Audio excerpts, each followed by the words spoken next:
And we are live. This is Woody Collins with Congo Helping Hands, and we are here to talk about Congo. Another episode of Talking About Congo, and today's subject is travel requirements for Congo in the age of the pandemic, COVID-19. So let's go ahead and get started talking about Congo and COVID and travel requirements and all that other stuff. So there's no question about it. Traveling to Congo is a effort. There's an effort to travel to Congo. Don't know why it's so such a difficulty to travel to Congo uh, when there's I don't know. You think that a country that probably could do good with visitors would be a little bit more open. However, it's not that way. Some people say it's because the United States is treating Congo poorly with its visa requirements. The Congolese are reciprocating and treating us poorly. But anyway, let's talk about all those requirements. And now you have the COVID-19 requirements that you add on top of it. Okay, added on top of it, you need a visa.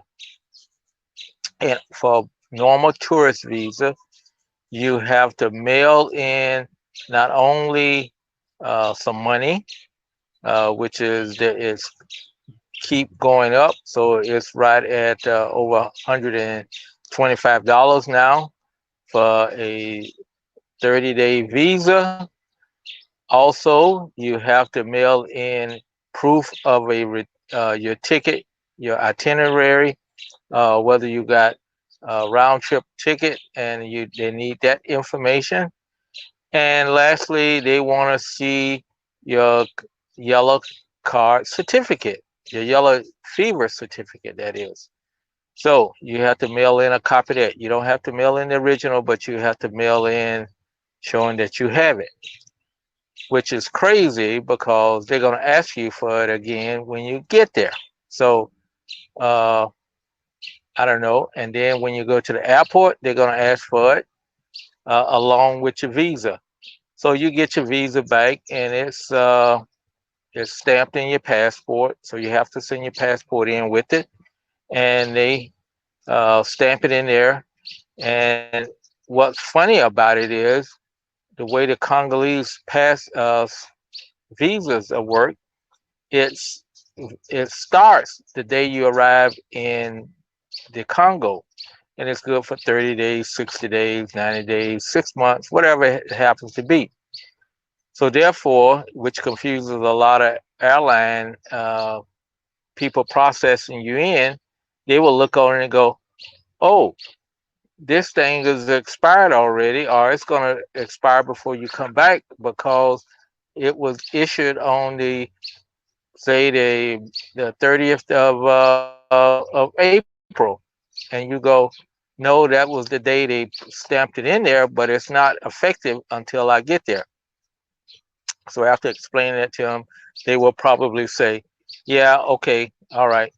They'll give you a lot of hassle. Depends on who you got.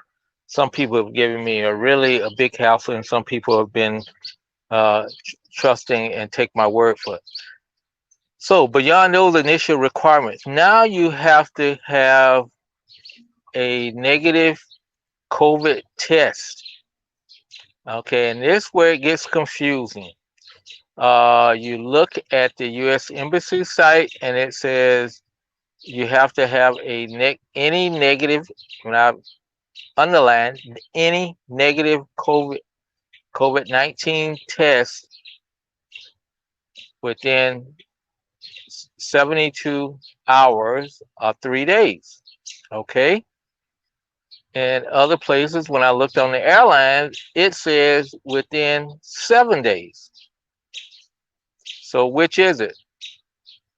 3 days or 7 days? So that's the first thing, confusion. The second one is Like I said, any test do? Because whether you know it, you have a lab test, which is the PCR test, and the PCR test is sent off to a lab, and it could come back in 1 to 2 days, or it could come back in 5 to 7 days. Depends on how busy the lab is. So you don't really know how busy the lab is going to be. So that's another point of, oh my goodness, what shall I do? And thirdly, can you do any type of test? When it says any test, you can do a rapid test and get the results back in an hour, 20 minutes in some locations. So therefore, will that be acceptable? Uh, Nobody seems to know. Uh, so it's you just don't know. So that's another point of contention.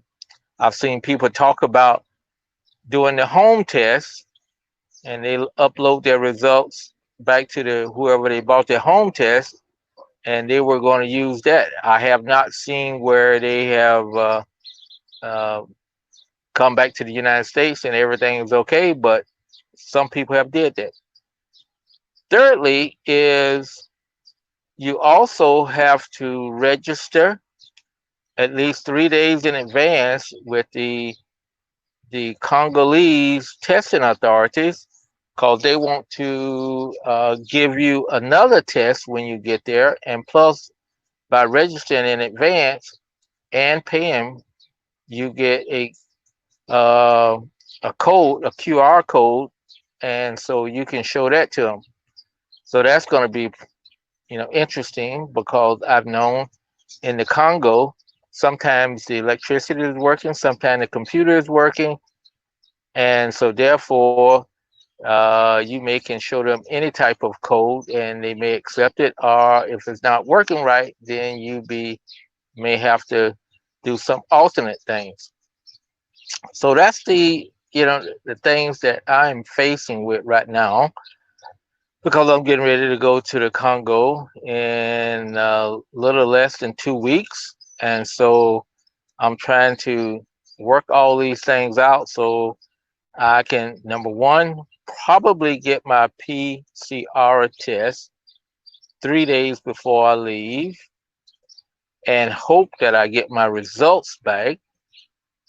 And then finally, I hope that I don't have any delays, because planes to the Congo does not fly every day. So I'm flying through Brussels, and Brussels does not fly down to Congo every day.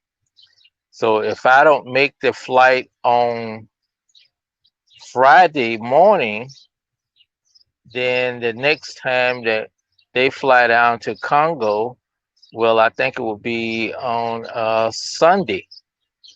And you wouldn't, well, no, it's actually Monday, because I was wanted to get there on Sunday night, but there's no flight there. So the next flight is on Monday. So obviously, I got another flight booked on Monday, so that I would get there Monday night, and the flight leaves Monday morning, so that would be another problem. So there's all kinds of little things on going to Congo now, when they've added another dimension into travel to the Congo, when they're adding COVID testing in there. And so it's kind of like uncharted. There's not a lot of people flying to Congo, so your knowledge base is not that much. So I will definitely, once I get there and get through everything, I will post how it went. So for anybody else who wants to go to the Congo, at least you'll have a blueprint, which may or may not be good, because you know how they change things. It probably will be outdated the day after I arrive. But anyway, that's the way it is as of now, and we will see how that works out. I'd like to thank everybody for stopping by. We hope that you are taking care of yourself, you're socially distancing yourself, wearing your mask, and also washing your hands frequently, and you have decided to get the vaccine.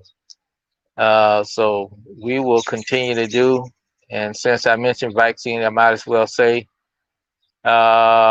being fully vaccinated or not fully vaccinated doesn't mean anything in the Congo. So, uh, just forget about that. That's for your own protection, for your own good. So, being fully vaccinated don't won't do anything for you. So thank you very much, and we will talk to you later. This has been Woody Collins with another episode of Talking About the Congo, and we will talk to you tomorrow. Take care and be blessed.